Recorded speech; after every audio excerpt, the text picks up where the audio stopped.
Now, there are growing calls for South Africa to find alternative trade partners.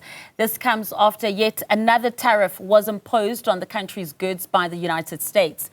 As of the 1st of next month, the country will pay a 30% tariff, with US President Donald Trump saying South Africa sells more to the US than it buys. Now, for more discussion on this, I am now joined by Professor Andre Roux, an economist at Stellenbosch Business School. Professor Roux, a very good evening to you, and thank you so much for joining us. I guess if we could start by, how are these 30% tariffs going to impact the ordinary man and woman on the street? Good evening, and to your viewers as well. Yes, well, first of all, I think just a bit of perspective. Letter of dissent, and by the way, sent almost an identical one to the EU earlier this week, says things such as a tariff of 30% separate from all sectoral tariffs. That makes it a bit unclear as to whether he's really going to tariff everything at 30%, or will it exclude things such as natural resources, platinum, and the like.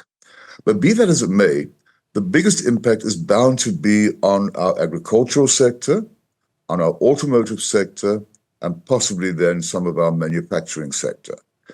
Around about 7% of our export revenue is derived from America. It's an important 7%, but it's way less than this figure, for instance, for China. And on the whole, it probably won't have a major impact on the economy, except for those sectors that will be affected negatively. Now, we also need to consider the wording and the very strange language used in this letter.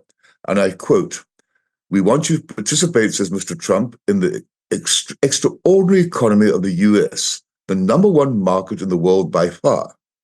It's not our number one market. It's our second biggest destination for exports.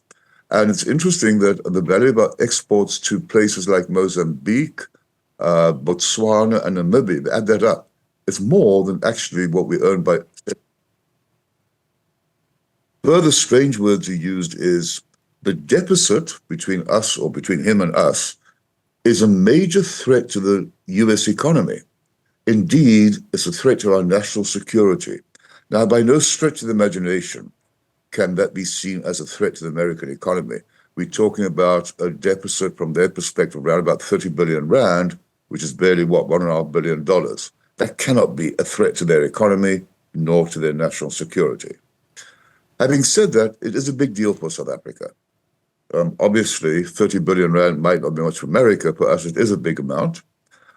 What's also very unclear and very silly, really, economically speaking, is the argument from his side that by introducing tariffs, that alone will reduce the deficit. I mean, the whole dynamics of exports and imports go way beyond just tariffs. He also claims that the formula he's using is an appropriate one. Well, it isn't. It doesn't make any sense at all. He's simply taking some kind of weird formula and assuming that will do the job for him. And besides, even using that formula, I've looked at the last couple of years, you get nowhere near 30%. And then finally, just to show more of the almost the arrogance and the naivety, he is claiming that he needs to introduce these tariffs against us because we, I am quoting him, impose tariffs and other measures against imports from America. Now, again, that's simply not entirely true. Most of the stuff that we import from America is tariff-free in any case, especially with the exception perhaps of the automobile industry. So really, it's all based on a false sense of information, exaggerated terminology, and he even has the arrogance to say right at the end that if we were to open up our trade to America, we will perhaps consider an adjustment. And then his final words, "You will never be disappointed with the USA." Having said all of that, I think in any case, with or without these steps, it just makes good sense for us to diversify our trading partners, as we have been doing for a number of years. I've already mentioned China, already a much bigger trading partner than America, both on the export and the import side. I've just mentioned Africa. And we need to also, I think, consider the African Continental Free Trade Agreement and the benefits that could bring to us and the rest of Africa, other countries in Africa. There's a way of diversifying export markets. Meanwhile, the EU and the UK have always been and probably will remain major partners. We have the BRICS club. Now, that becomes problematic. It is a potential market for our goods, but as you would have known, he didn't say so in the letter, but earlier this week he said any country which aligns itself or is part of BRICS, he might add another 10% in terms of tariffs. But I think we have to call his bluff and deliberately diversify our suite of export and import partners. Just one final comment at this stage, and that is, we talk about exports and imports of goods. We also export and import services to and from America, things such as tourism and the like. And in actual fact, there, we have a deficit with regard to America. He's not even talking about that. It's equally important. Over to you.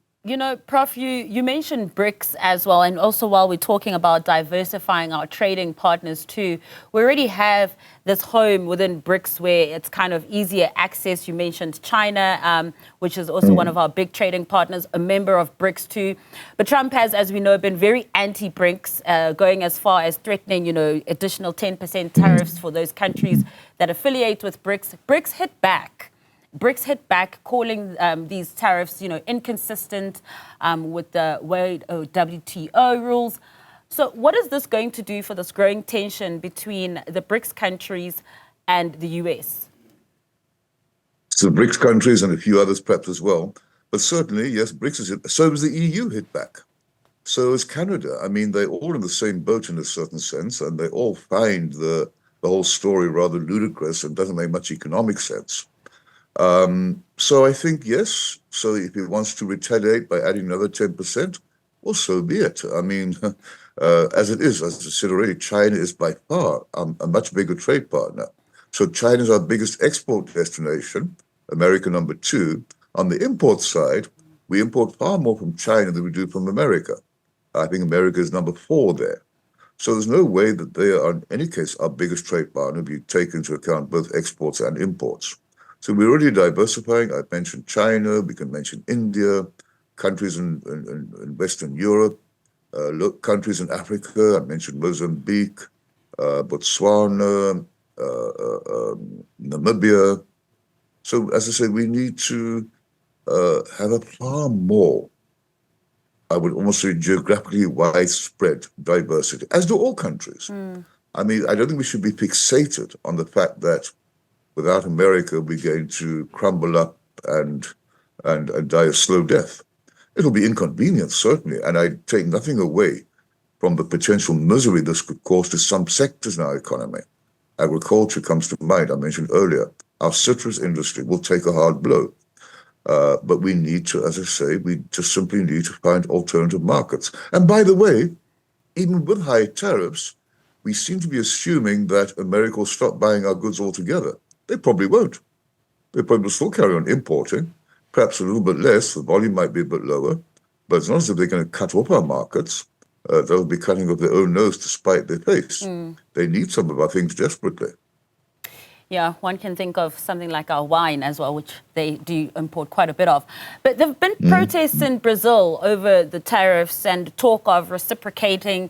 Would you say that this is the way of asserting a country's sovereignty or not the way to deal with a leader like Trump, who we know is quite unstable, volatile as well? Yeah, I'll be careful on the air.